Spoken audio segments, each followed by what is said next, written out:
light on the headland burned like a small, stubborn star against the vast, indifferent dark of Lake Superior. The tower's red face, painted, repainted, and layered with the salt and memory of 100 winters, stood like a square brick hearth on a slope of wild roses and stone. In summer, the path up to the lighthouse smelled of sun-warmed cedar and wild onion. In winter, it smelled of iron and the sea, and sometimes, to those who walked there at the right hour, of the faint antiseptic sweetness of the old Fresnel lens oil long since replaced by electric light. Marquette Harbour had been a place of work and reckoning long before the house-like tower rose above the rocks. When Congress first approved funds for a light at the harbour in 1850, the iron-throated commerce of the young nation was already pulling ore-laden ships into the Upper Peninsula's jagged ports. The original structure was completed in the early 1850s and first lit in 1853. It was a modest thing then, a practical sentinel to guide steam and sail into the threatened embrace of the breakwater. Over time, weather and waves and the impatience of iron against stone required rebuilding and reinforcing.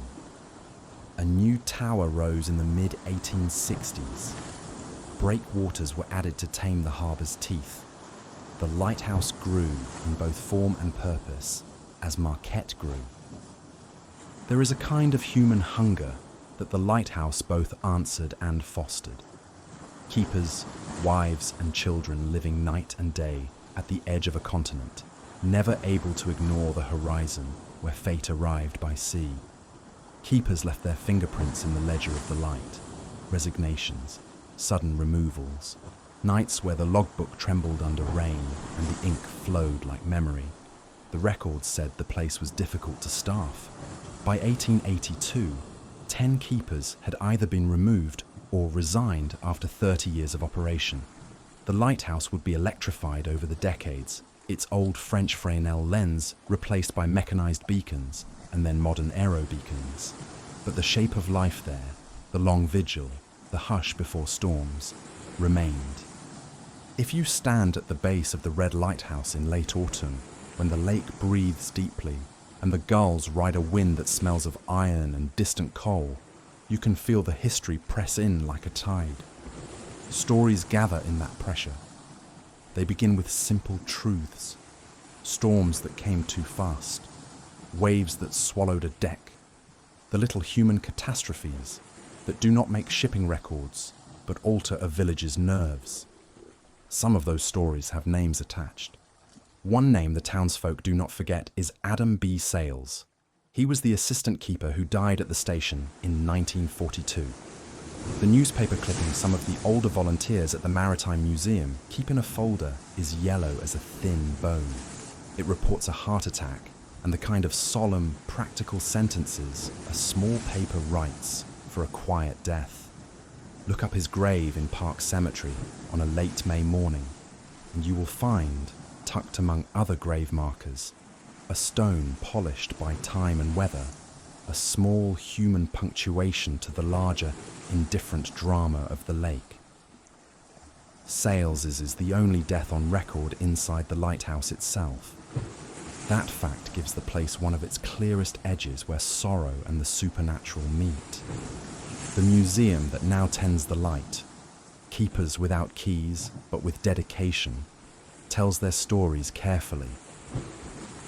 In 2002, the Marquette Maritime Museum signed a lease for the lighthouse and the bucolic 2.5 acres of Lighthouse Point. Over the years, the city took on different roles. Tours were developed, restorations were made, and the town learned to treat the tower partly as shrine, partly as classroom. That institutional memory gave the ghosts, if ghosts is the word people chose, an audience. In 2016, the Coast Guard turned over the deed to the city of Marquette, a symbolic closing of one chapter and the opening of another, where preservation and public curiosity fill the space the keepers once inhabited. True hauntings, the kind that will make you look over your shoulder on the ferry home and not speak for a long distance, always begin in the ordinary. The lighthouse's daily life was a slow rhythm. Keepers trimmed wicks, logged weather, cleaned lamp glass at dawn, and checked bolts at dusk. They swilled coffee from tin mugs, mended nets, fixed doors that the wind had again unlatched. Children who accompanied their parents ran on the catwalk in summer, shrieking, their pockets full of pebbles and their faces bright with the hour before dinner.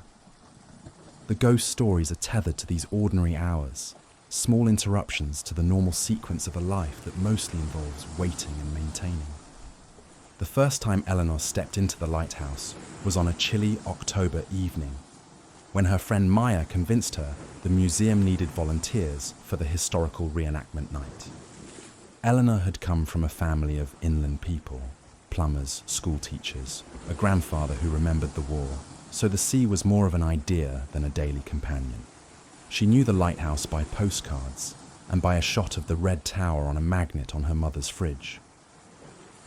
The night she went up the iron stairs, the museum lights had been turned low. The guides moved like ship's crew, purposeful and slightly theatrical. Someone struck a match. Someone else talked quietly about Adam Sales. A volunteer in a faded uniform pointed out where the second story had been added. The history smelled warm, wax and old wood, and the iron tang of Lake Superior. It was on her second visit, while closing the museum after a busy afternoon, that Eleanor felt the first true ripple of the place. She was locking the back door when a sound, soft as knitting, threaded through the stairwell. A child's laugh, high and bright. She should have smiled. The group had been full of children earlier in the day, but there were no children left. The doors were latched, and the curator's car had already gone down the cliff road. The laugh was not from the present. It came like a skimming pebble from the past. Eleanor remembers it now as the exact timbre of a girl who had run too near the lantern one summer, and then grown up into stories told at the supper table. Small, stubborn, unashamed. She followed the sound up the stairs to the landing, where the catwalk fans out around the gallery.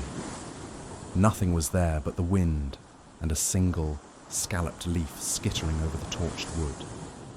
People told Eleanor the little girl's story on her third volunteer shift. Some guides spoke of their own brushes, books opening of their own accord on the second floor table, footsteps soft on the spiral stairs when no one else was in the building, and the recurring image of a child in a faded, early 20th century dress looking out toward the lake, hands on the railing. These stories were the sort that gather in quiet places, repeated until they become part of the texture of the town, told by museum volunteers with the affectionate, slightly astonished cadence of people who are trying to believe themselves. Sightings tend to favour women and children. June, a docent who had grown up in Marquette, told Eleanor on a coffee break behind the old oil chest. June had the sort of weather-worn certainty that makes townsfolk excellent narrators of local ghost lore. They say the little girl will sometimes stare out the window over Lake Superior for a very long time. Other times, she'll be on the catwalk, just there, watching. Folks say she likes company. June's voice was half joke, half respect. The respect was real. It came from a lifetime living with the lighthouse's ungiving weather, and from nights in houses where the windows seemed to hold the lake's silver like a secret. Most nights the lighthouse behaved. Bulbs hummed, the modern beacon swept, and the sea made its monotonous, elemental sounds. But there were nights when the house seemed to recollect itself differently. On such nights, the past stepped in like someone in wet boots crossing a threshold. Tour guides said that when the museum hosted Ghosts of Lighthouse Point, a seasonal reenactment that grew into a small spectacle, visitors sometimes reported cold patches, the sudden feeling of being watched, and equipment that clicked on the recorder without anyone touching it. The event became as much a fundraiser and a community ritual as a search for the uncanny. Actors in period costume, simple stage effects, and the particular hush that comes when a group leans forward together and waits. There are different ways to tell a haunted story. One is to create a neat, dramatic arc where a name appears, something terrible occurs, and the haunting is the echo of that wound. Another is to tell a braided narrative of small violences, neglect, loneliness, a heart that gives out on a cold night, and how those violences accumulate like sediment. In Marquette, the latter is the true shape. Take the wrecks. The harbour had its own ledger of ships, vessels that missed their marking, storms that found them at the worst possible hour, the cargoes of ore that turned a ship into a heavy, slow animal in rough seas. One winter night, a small freighter, bell clanging and hull groaning, lost enough course to scrape the shoreline where the lamp cut a white arc through the snow.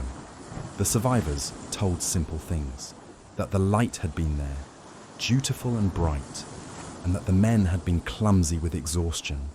They told other quieter things too, about how one of the crew wandered off and was found later talking to himself, eyes bright with a terror that didn't seem to belong to any of their known words. Those men walked home with their coats full of salt, and a reticence that turned into a kind of communal silence about what had been seen at the edge of the harbour. The Lighthouse kept its record, logs, lamp checks, the blunt phrase, assisted vessels, but it could not record the private way the sea rearranged a person's sense of self. There was also a winter when an apprentice keeper, young and full of an uncomfortable bravado, thought he could outwork the weather. He went out to the catwalk in a storm to secure a shutter, misjudged the footing on the iron, and tore a ligament. He lived, but the injury ended his career. He left the station and never returned. He wrote long, bitter letters from inland mills, the kind of letters that have the ache of a life that has lost its particular shore. People said his grief clung to the stairs for a while. Shoes on the mat when no one had come in, a handprint on a railing that would not wash away. That was the town's private myth-making, a way of putting edges around misfortune. It did not show up in official logs, but it taught new keepers to be humble when the lake was crowned with storm. The Lighthouse was, after all, a place of small tragedies as often as it was an instrument of salvation. Adam Sale's death in 1942 gave the Lighthouse a cleaner sorrow.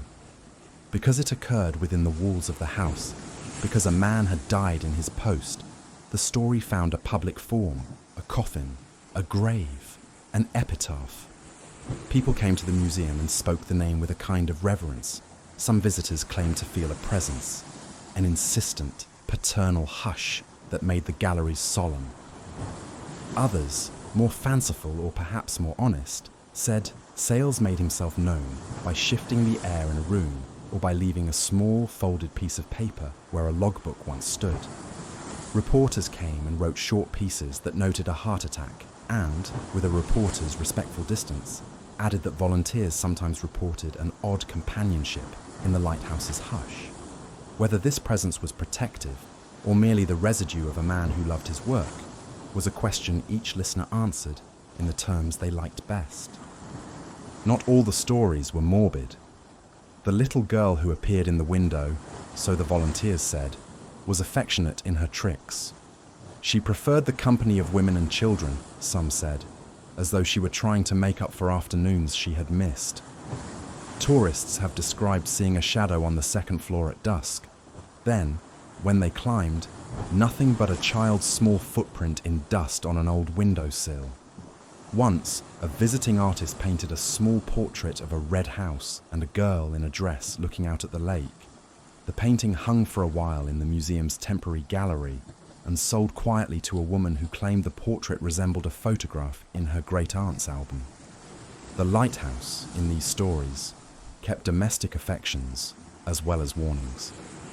There was a night in late November when Eleanor, now more practiced at the small intimacies of the place, found herself alone in the lantern room. The town had emptied for the season. The ferry would not return until spring. She was closing up after an evening lecture on maritime safety when the lamp, long since replaced by modern bulbs, flared in a way that had nothing to do with wiring or generators. It increased in brilliance for a moment, then steadied. A small gale made the glass sing. A gull hit a window with a soft, stunned thud and then flew up again. Eleanor felt the hair at her nape lift.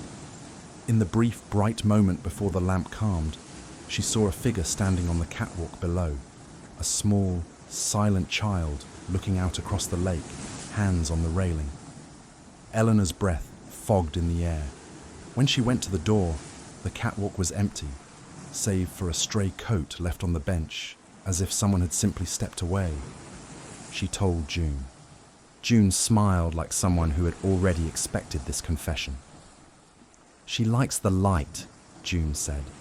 She likes to watch the ships. She likes the girls. The way June said it, matter of fact, not eerie, made it difficult to know whether she believed the child was a ghost, a trick of memory, or a town-made companion. Maybe it was all of these things. Maybe what made Marquette's hauntings persuasive was the town's willingness to invest them with charity. If you were to come to the Marquette Harbour Lighthouse looking for an unambiguous scare, you might be disappointed. The place does not specialise in knife-sharp terror. Its uncanny moments are little. A cold draft in mid-July, the scent of soap in a room where there's no sink, the feeling that, for a single heartbeat, history has unzipped and let you step into the other side. Those moments are like the lake's own small mercies, hints, not full revelations. The foghorn's removal and the Coast Guard's demolition of the old fog signal building in the 1980s left a gap in the place's soundscape.